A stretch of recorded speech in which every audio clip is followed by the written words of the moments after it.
शांति। आज 27 फरवरी 2023 के बाबा के अनमोल मधुर महावाक्य सुनेंगे। आज की मुरली में बाबा हम बच्चों को निरहंकारी निर्विकारी बनना सिखाते हैं। बाबा कहे, सारे कल्प तुम बच्चों ने मुझे नमस्ते किया है, अब संगम पर मैं आकर तुम बच्चों को रोज नमस्ते करता हूं। ये एक प्रकार से बाबा बच्चों के पैर दबा रहे हैं, बच्चों की थकावट मिटा रहे हैं और साथ ही साथ बच्चों को निराकारी, निर्विकारी, निरअहंकारी बनना सिखाते हैं। तो सुनते हैं बाबा के आज के मधुर महावाक्य। ओम शांति। मीठे बच्चे, बाप आया है बेहद सृष्टि की सेवा पर। नर्क को स्वर्ग बनाना यह सेवा कल्प कल्प बाप ही करते हैं। आज की मुरली से प्रश्न है, संगम की कौन सी रस्म सारे कल्प से न्यारी है? उत्तर है, सारे कल्प में बच्चे बाप को नमस्ते करते हैं, लेकिन संगम पर बाप बच्चों को नमस्ते करते हैं।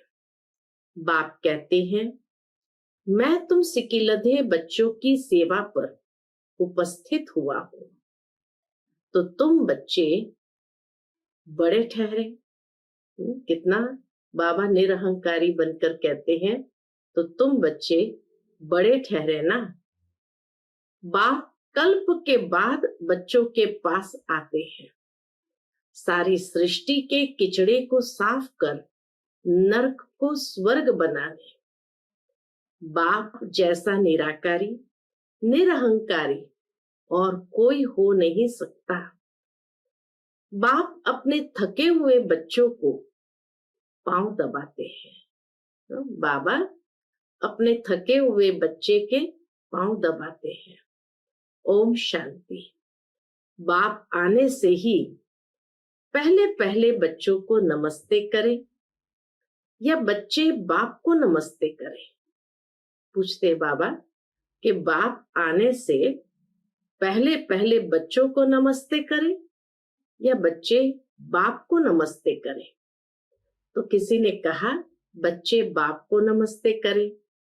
बाबा कहे नहीं, पहले बाप को नमस्ते करना पड़े। संगम युग की रस्म रिवाज ही सबसे न्यारी है। बाप खुद कहते हैं, मैं तुम सबका बाप तुम्हारी सर्विस में आकर उपस्थित हुआ हूं, तो जरूर बच्चे बड़े ठहरे ना।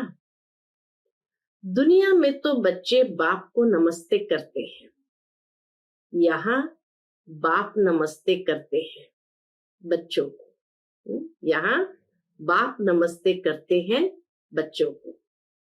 गाया भी हुआ है, निराकारी निरहंकारी, तो यह भी दिखलाना पड़े ना, प्रैक्टिकल कर्म करना पड़े ना। भगवान को कहा ही जाता वो निराकारी है, निरहंकारी है, तो वो कैसे कहा निरहंकारी है? उसका प्रैक्टिकल कर्म बाबा का प्रत्यक्ष है। वह तो सन्यासियों के चरणों में झुकते हैं, चरणों को चूमते हैं, समझते कुछ भी नहीं। बाप आते ही है बच्चों से मिलने कल्प के बाद। बहुत सिकिलधे बच्चे हैं, इसलिए कहते हैं मीठे बच्चे थके हो। बाबा के इतने सिकिलधे बच्चे 5000 साल के बाद आकर मिले, तो बाबा कहते बच्चे थके हो। द्रौपदी के भी पांव दबाए हैं ना, तो सर्वेंट हुआ ना। वंदे मातरम किसने उच्चारा है? बाप ने। बच्चे समझते हैं बाप आया हुआ है सारी सृष्टि की बेहद सेवा पर। सृष्टि पर कितना किचड़ा है, यह है ही नर्क, तो बाप को आना पड़ता है। नरक को स्वर्ग बनाने।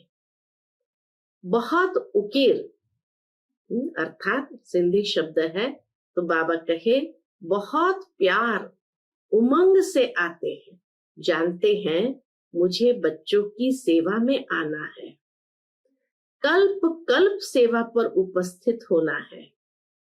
जब वह खुद आते हैं तब बच्चे समझते हैं बाप हमारी सेवा में उपस्थित हुए हैं। यहाँ बैठे सभी की सेवा हो जाती है। बाबा यहाँ बैठे ही सभी की सेवा हो जाती है, ऐसे नहीं सबके पास जाता होगा। सर्वव्यापी का अर्थ भी नहीं जानते। सारी सृष्टि का कल्याणकारी दाता तो एक है ना। उनकी भेंट में मनुष्य कोई सेवा कर न सके। भगवान की भेंट में कोई मनुष्य सेवा ऐसी कर न सके जो बाबा करते हैं। उनकी है बेहद की सेवा। फिर गीत बजा है, जाग सजनिया जाग, नव युग आया रे। ओम शांति। देखो कितना अच्छा गीत है। नव युग और पुराना युग, युगों पर भी समझाना चाहिए। युग भारतवासियों के लिए ही है। भारतवासियों से वह सुनते हैं कि सतयुग त्रेता होकर गए हैं, क्योंकि वह तो आते हैं द्वापर में। मनुष्य तो आते हैं द्वापर में, तो सन्यासी लोग भी द्वापर में आते हैं। तो इसलिए कहा कि सतयुग त्रेता चला गया। तो औरों से सुनते हैं प्राचीन खंड भारत था, उसमें देवी देवता राज्य करते थे। आदि सनातन देवी देवता धर्म था, अभी नहीं है। गाया जाता है ब्रह्मा द्वारा स्थापना, विष्णु द्वारा पालना कराते हैं। करते नहीं है, कराते हैं। बाबा करेक्ट करते हैं कि बाबा स्वयं करते नहीं है, कराते हैं। तो यह है उनकी महिमा। वास्तव में उनको पहले रचना रचनी है सूक्ष्म वतन की, क्योंकि क्रिएटर है। बाबा सबसे पहले आकर के सूक्ष्म वतन को रचता है, फिर ब्रह्मा विष्णु शंकर को रचते हैं, फिर बाबा कराते हैं। तो बाबा कहे गीता के लिए तो सब कहते हैं, सर्व शास्त्रमय शिरोमणि श्रीमद् भगवत गीता, परंतु भगवान का नाम नहीं जानते। कौन सा भगवान? व्यास आदि शास्त्र बनाने वालों ने श्री कृष्ण का नाम डाल दिया है। गीता तो देवी देवता धर्म की माई बाप है, बाकी सब बाद में आए हैं। तो यह हुई प्राचीन। अच्छा, भगवान ने गीता कब सुनाई? बाबा पूछते, अच्छा पूछो, भगवान ने गीता कब सुनाई? जरूर सभी धर्म होने चाहिए। सभी धर्मों के लिए वास्तव में एक गीता है मुख्य, सब धर्मों वालों को मानना चाहिए। गीता है सब धर्म वालों के लिए, तो बाबा कहे सबको मानना चाहिए, परंतु मानते कहाँ है? मुसलमान क्रिश्चियन आदि बड़े कट्टर है, वह अपने धर्म शास्त्र को ही मानते हैं। जब मालूम पड़ता है कि गीता प्राचीन है तब मांगते हैं, परंतु यह तो जानते नहीं कि भगवान ने गीता कब सुनाई।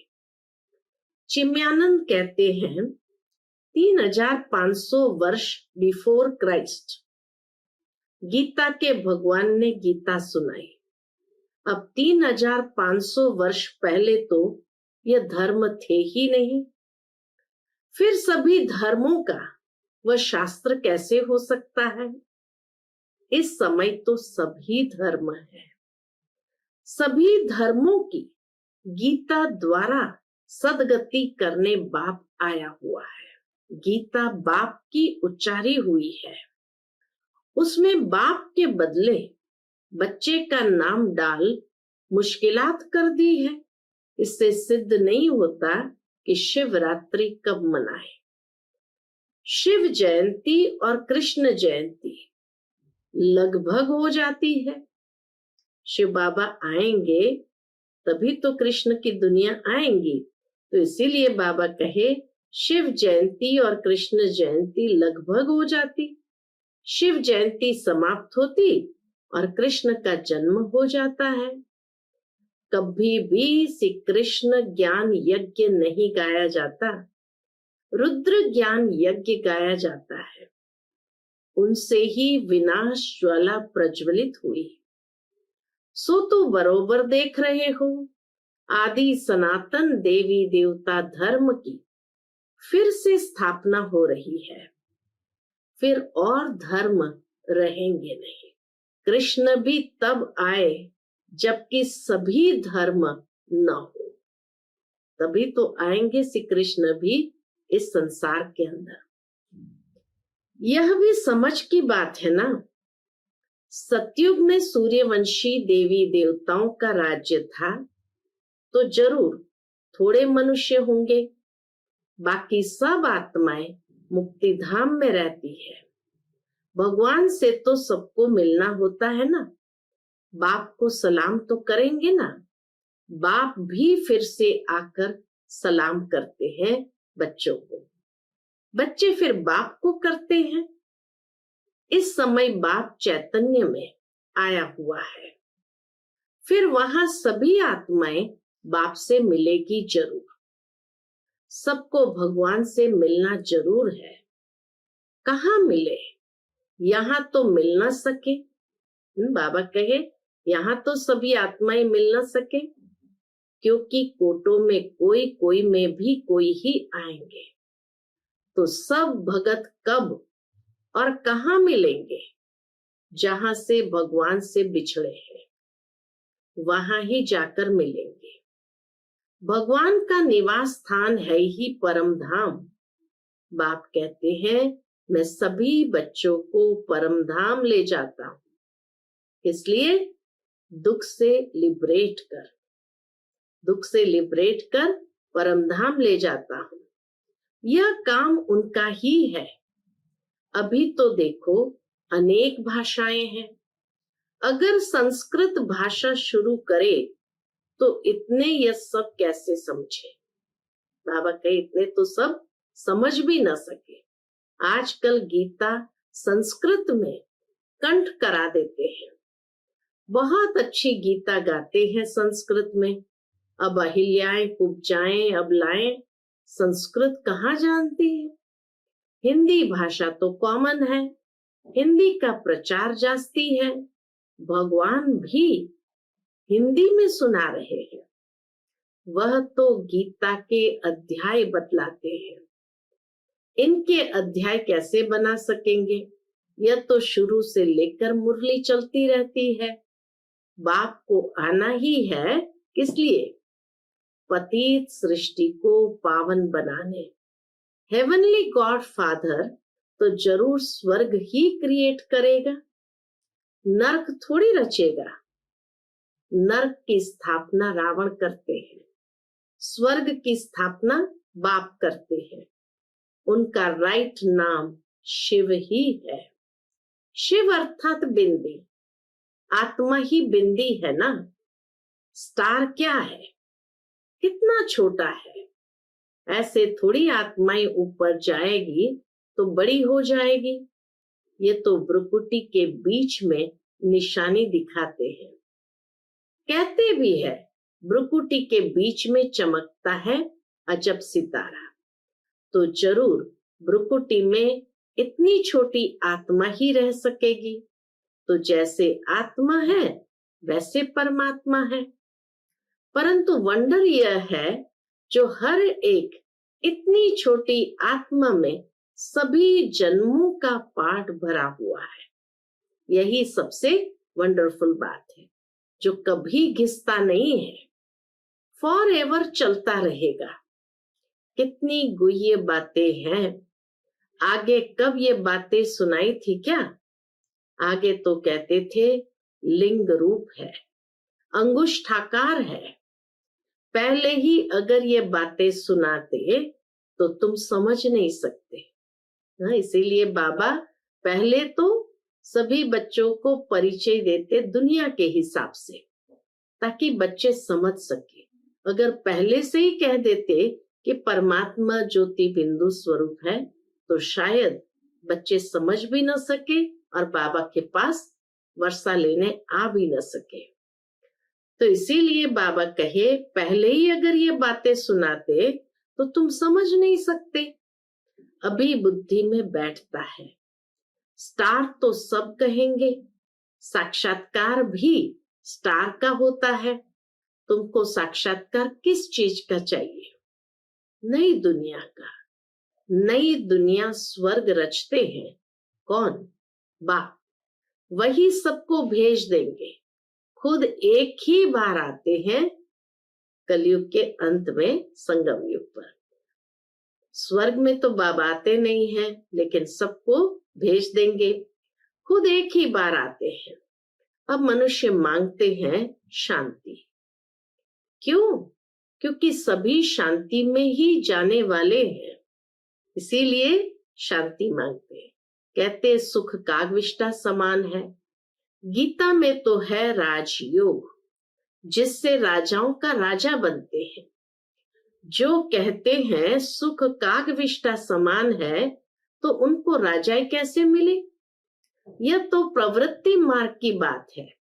सन्यासी तो गीता को भी उठा न सके, क्योंकि गीता में जो बातें हैं वो सन्यास की तो है नहीं, प्रवृत्ति मार्ग की है। बाप कहते हैं सन्यास 2 प्रकार का है। यूं तो सन्यासियों में भी बहुत प्रकार के हैं, यहाँ तो एक ही प्रकार का सन्यास है। तुम बच्चे पुरानी दुनिया का सन्यास करते हो, गृहस्थ व्यवहार में रहते कमल फूल समान रहना है। कैसे रहते हैं सो इन्हों से पूछो। बहुत है जो ऐसे रहते हैं। सन्यासियों का ये काम नहीं है। बाबा कहे सन्यासियों ने तो घर बार छोड़ करके चले गए, तो उनका ये काम नहीं है। नहीं तो खुद क्यों घर बार छोड़ते? Charity begins at home. पहले पहले तो स्त्री को सिखलाए। शिव बाबा भी कहते हैं पहले पहले मैं अपनी स्त्री, कौन है शिव बाबा की स्त्री? साकार ब्रह्मा बाबा। तो पहले तो अपनी स्त्री को समझाता हूं ना। Charity begins at home. Shiv Baba का यह चैतन्य होम है। पहले पहले यह स्त्री सीखती है। पहले पहले यह स्त्री सीखती है, फिर उनसे एडॉप्टेड चिल्ड्रन नंबरवार सीख रहे हैं। ये बड़ी गुह्य बातें हैं। बाबा की एक एक बात बहुत वंडरफुल है। सभी शास्त्रों में मुख्य शास्त्र है गीता, परंतु गीता शास्त्र से कोई प्रेरणा नहीं करते हैं। वह तो यहाँ आते हैं, यादगार भी है। शिव के अनेक मंदिर हैं। खुद कहते हैं मैं साधारण ब्रह्मा तन में आता हूं। यह अपने जन्मों को नहीं जानते। एक की बात तो है नहीं। सभी ब्रह्मा मुख वंशावली बैठे हैं। सिर्फ इस एक को ही बाप समझाएं, परंतु नहीं। ब्रह्मा मुख द्वारा तुम ब्राह्मण रचे गए, सो तो ब्राह्मणों को ही समझाते हैं। यज्ञ हमेशा ब्राह्मणों द्वारा ही चलता है। उन गीता सुनाने वालों के पास ब्राह्मण है नहीं। सच्चे ब्राह्मण तो बाबा कहे तुम हो, इसीलिए वह यज्ञ भी नहीं ठहरा। यह तो बड़ा भारी यज्ञ है। बेहद के बाप का बेहद का यज्ञ है। कब से डेगियां चढ़ती आई है। इस यज्ञ में कब से डेगियां चढ़ती आई है, अभी तक भंडारा चलता ही रहता है। समाप्त कब होगा? जब सारी राजधानी स्थापन हो जाएगी, बाप कहते हैं तुमको वापस ले जाएंगे। फिर नंबरवार पार्ट बजाने भेज देंगे। ऐसे और कोई तो कह न सके।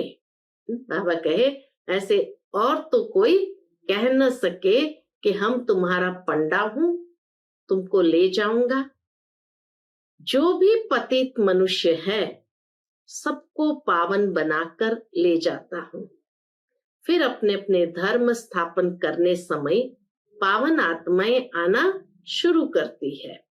अनेक धर्म अभी है, बाकी एक धर्म नहीं है। कौन सा धर्म नहीं है? आदि सनातन देवी देवता धर्म नहीं है। फिर आधा कल्प कोई शास्त्र नहीं रहता। तो गीता सभी धर्मों की, सब शास्त्रों की शिरोमणि है, क्योंकि इससे ही सबकी गति सदगति होती है। तो समझाना चाहिए, सदगति है भारतवासियों की, बाकी गति तो सबकी होती है। भारतवासियों में भी ज्ञान वह लेते हैं जो पहले पहले परमात्मा से अलग हुए हैं, वही पहले ज्ञान लेंगे, वही फिर पहले पहले जाना शुरू करेंगे। परम धाम भी पहले पहले वही जाएंगे, फिर सतयुग में भी पहले पहले वही आएंगे। नंबरवार फिर सबको आना है। सतो रजो तमो से तो सबको पार करना है। अभी कल्प की आयु पूरी हुई है, सभी आत्माएं हाजिर है, बाप भी आ गया है। हरेक को अपना अपना पाठ बजाना है। नाटक में सभी एक्टर्स इकट्ठे तो नहीं आते, अपने अपने टाइम पर आते हैं। बाप ने समझाया है नंबरवार कैसे आते हैं। वर्णों का राज भी समझाया है।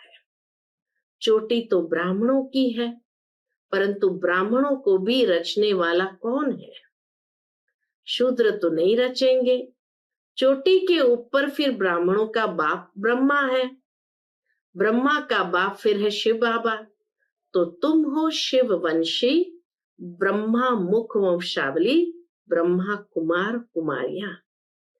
तुम ब्राह्मण फिर 100 देवता बनेंगे। वर्णों का हिसाब समझना है। बच्चों को राय भी दी जाती है। यह तो जानते हैं सब एक जैसे होशियार तो नहीं है। कोई नए के आगे विद्वान पंडित आदि डिबेट करेंगे तो वह समझा नहीं सकेंगे। तो यह बाबा कहे कोई नए के आगे मान लो कि कोई प्रखर व्यक्ति शास्त्रों का डिबेट करेंगे तो नया क्या समझा सकता है। तो बाबा कहे तो कह देना चाहिए मैं नई हूं, आप फलाने टाइम पर आना, फिर हमारे से बड़े आपको आकर समझाएंगे। मेरे से तीखे और है। क्लास में नंबरवार होते हैं ना। देह अभिमान में नहीं आना चाहिए, नहीं तो आबरू यानी इज्जत चली जाती है।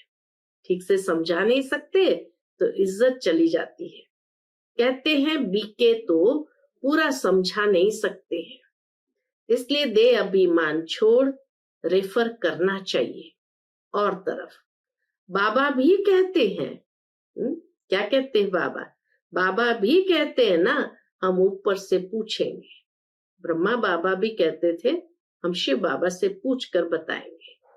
पंडित लोग तो बड़ा माथा खराब करेंगे, तो उनको कहना चाहिए मैं सीख रही हूं, माफ करिए, आप कल आना तो हमारे बड़े भाई बहने आपको समझाएंगे। महारथी घोड़ेस्वार प्यादे तो है ना, किन्हों की शेर पर सवारी भी है। शेर सबसे तीखा होता है, जंगल में अकेला रहता है, हाथी हमेशा झुंड में रहता है। अकेला होगा तो कोई मार भी दे।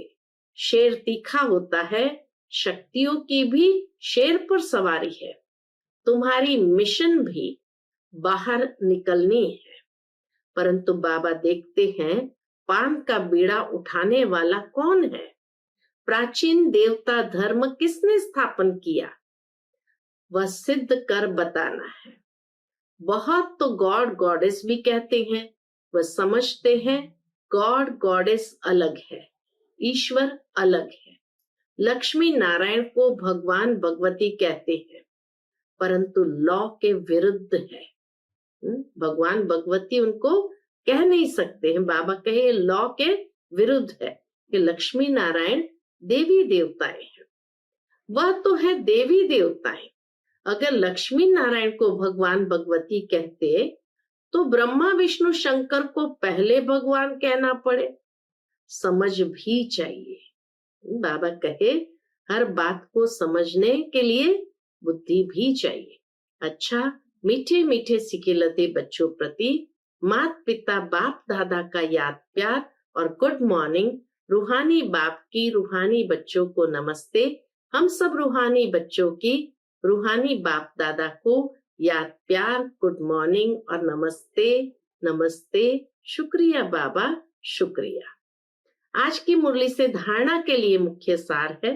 पहली पॉइंट, दे अभिमान छोड़ अपने से बड़ों को आगे करना है। बाप समान निरअहंकारी बनना है। दूसरी point, charity begins at home.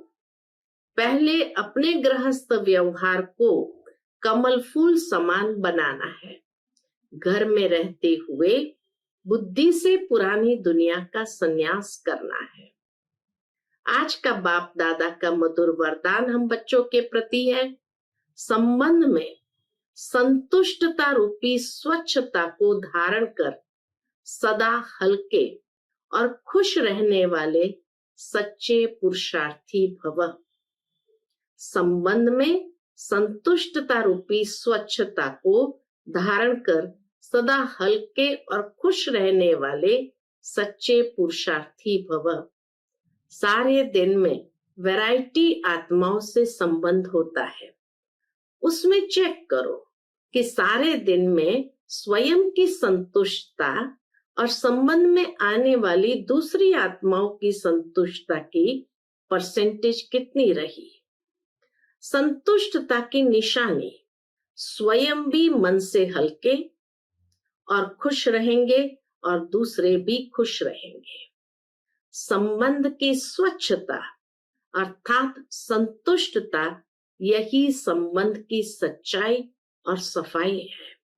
इसलिए कहते हैं सच तो बिठो नच। सच्चा पुरुषार्थी खुशी में सदा नाचता रहेगा।